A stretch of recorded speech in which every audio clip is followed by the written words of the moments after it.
कभी कभी इंसान शोर से नहीं, अपनी ही सोच से थक जाता है।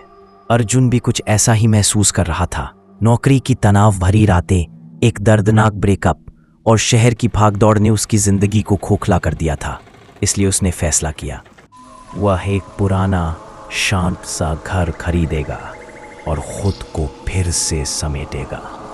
वह घर में दाखिल हुआ तो उसे लगा, यहीं मेरी जिंदगी फिर ठीक होगी, यह घर मुझे शांति देगा। उसे नहीं पता था यही घर उसकी बाकी बची शांति भी चुरा लेगा।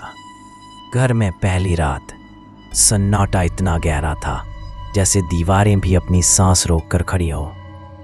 और फिर ठीक 2:13 बजे फोन बजा। स्क्रीन पर कोई नाम नहीं, कोई नंबर नहीं, बस एक काली स्क्रीन और एक अजीब सी धुन, ऐसी धुन जो किसी टूटे हुए बच्चे के म्यूजिक बॉक्स जैसी लगती थी। अर्जुन ने कांपते हाथों से फोन उठाया। दूसरी तरफ सिर्फ तुम अकेले नहीं हो। अर्जुन डर गया, पर उसने खुद को समझाया शायद कोई प्रैंक कॉल होगा। उसे पता नहीं था कि यह तो सिर्फ शुरुआत है। अर्जुन ने अगले कुछ दिनों में एक अजीब बात महसूस की। इस घर में सन्नाटा बहुत ज्यादा था, इतना कि ऐसा लगता जैसे दीवारें उसके कदमों को सुन रही हो, जैसे हवा उसकी हर आहट पर गूंज उठती हो। रात होते ही बेचैनी बढ़ जाती, लेकिन सबसे डरावना एक रात जब अर्जुन सो रहा था, कभी कभी उसके कमरे का दरवाजा खुद ब खुद थोड़ा खुल जाता, धीरे से। कभी खिड़की पर हल्की सी खटखटाहट होती, जैसे कोई बाहर खड़ा हो, बस उसे देख रहा हो। उसे लगा किसी ने उसका हाथ पकड़ा। अर्जुन ने झटके से हाथ खींचा, पर कमरे में कोई नहीं था। यहीं से अर्जुन टूटने लगा। वह अकेला था और यह घर धीरे धीरे उसे निगल रहा था। हर रात डर बड़ा होता गया, हर आहट, हर खटखटाहट, जैसे घर खुद बोल रहा हो, तुम यहां अकेले नहीं हो। अर्जुन को अब समझ आ गया था, यह घर सिर्फ दीवारों और फर्नीचर का नहीं था, यह घर जिंदा था और उसकी निगाहें हमेशा उस पर थीं। एक दिन कपड़े रखते हुए अर्जुन ने अलमारी के पीछे एक मुड़ा हुआ पुराना कागज देखा। कागज पर धूल जमी थी, लेकिन फोटो साफ थी। एक आदमी की तस्वीर, और तस्वीर के पीछे एक लाल धुंधली आंखों वाला इंसान खड़ा था। कागज पर सिर्फ एक लाइन लिखी थी, यह घर छोड़ दो, इससे पहले कि वो तुम्हें देख ले। अर्जुन के हाथ कांपने लगे। उसे लगा जैसे कोई उसकी गर्दन के पीछे खड़ा हो।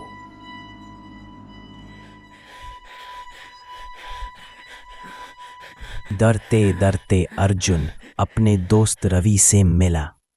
यार, तुमने ये घर क्यों लिया? मैंने सुना था इसमें पहले भी किसी की मौत हुई थी। किसकी? चलो बाबा कालीचरण से मिलते हैं।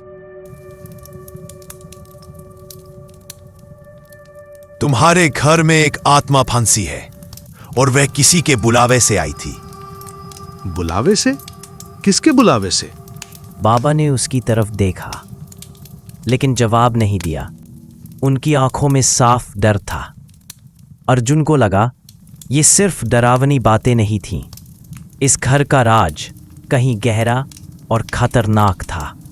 अर्जुन जितना डरता गया, उतना ही रवि अजीब बर्ताव करने लगा।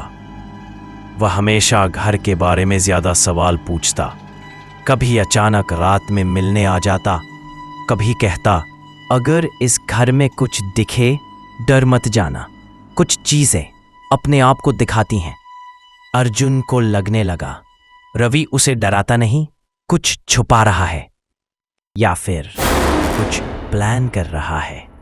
हर बार जब रवि उसके पास आता, अर्जुन का दिल तेजी से धड़कता और वह समझ नहीं पाता था, क्या सच में घर डरावना है या रवि ही किसी रहस्य का हिस्सा है या फिर कुछ प्लान कर रहा है।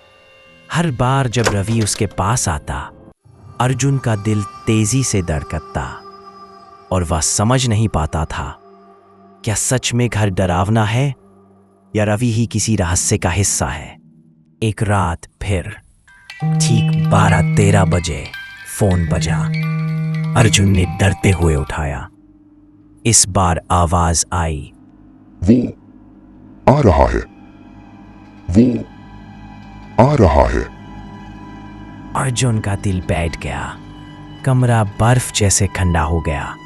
अचानक अंधेरे में एक काली परछाई बनती दिखी, धीरे धीरे बढ़ती हुई अर्जुन की तरफ आते हुए।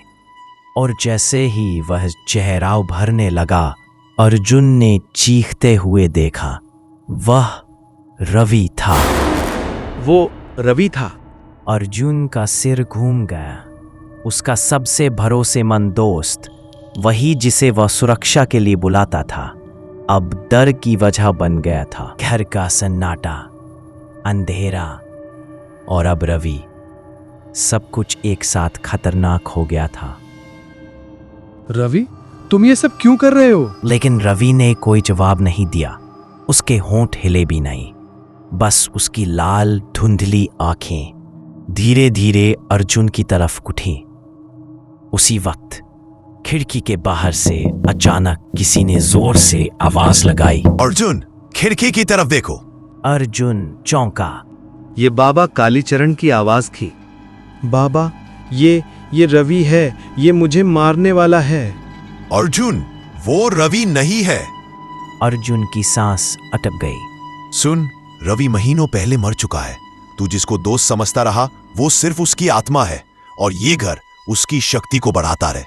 बाबा, दरवाजा खोलो। पीछे कोई आ रहा है। बाबा, जल्दी खोलो। मैं बाहर आ रहा हूँ। बाबा, दरवाजा खोलो। बाबा, दरवाजा खोलो, मैं बाहर आ रहा हूँ।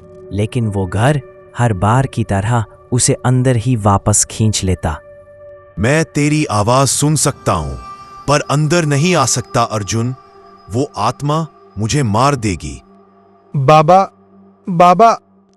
प्लीज, मुझे छोड़कर मत जाओ। बाबा रुक जाओ। वो फिर से पास आ रहा है।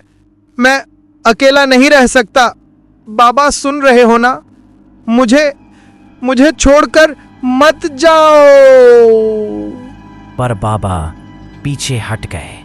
उनके कदमों की आवाज दूर होती गई और खिड़की के बाहर का पूरा इलाका फिर से अंधेरे में डूब गया। अब कमरे में सिर्फ 2 चीजें बची थीं, अर्जुन का डर और उसके पीछे खड़ा वो रवि।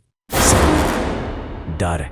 रवि की काली परछाई अर्जुन पर टूट पड़ी, किसी ठंडी हवा की तरह उसके शरीर में घुस गई। अर्जुन को लगा उसकी आत्मा धीरे धीरे खींची जा रही है। उसकी चीख और फिर सन्नाटा। सुबह पुलिस आई। अर्जुन की लाश कमरे में मिली, आंखें खुली हुई और बिल्कुल खाली, जैसे वह मरकर भी कुछ देख रहा हो। और तभी हवा में एक धीमी फुसफुसाहट गूंजती है। मैं मरा नहीं हूं। हर सांस, हर आवाज अब डर और रहस्य से भर गई। घर की दीवारें अब बस चुप नहीं थीं।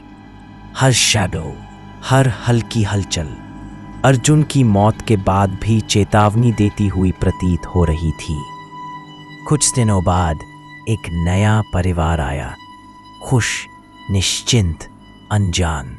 पहली ही रात 2:13 बजे फोन बजा, स्क्रीन फिर काली। दूसरी तरफ भारी सांसें, फिर वही डरावनी फुसफुसाहट। तुम अकेले नहीं हो। नया परिवार डर के मारे दरवाजा खोलने गया और बाहर बरामदे में रवि की परछाई खड़ी थी। घर का सन्नाटा अब चेतावनी नहीं बल्कि मौत की गूंज बन चुका था और नए लोग इस अंधेरी शक्ति के सामने बस खेल की बत्तियां थे।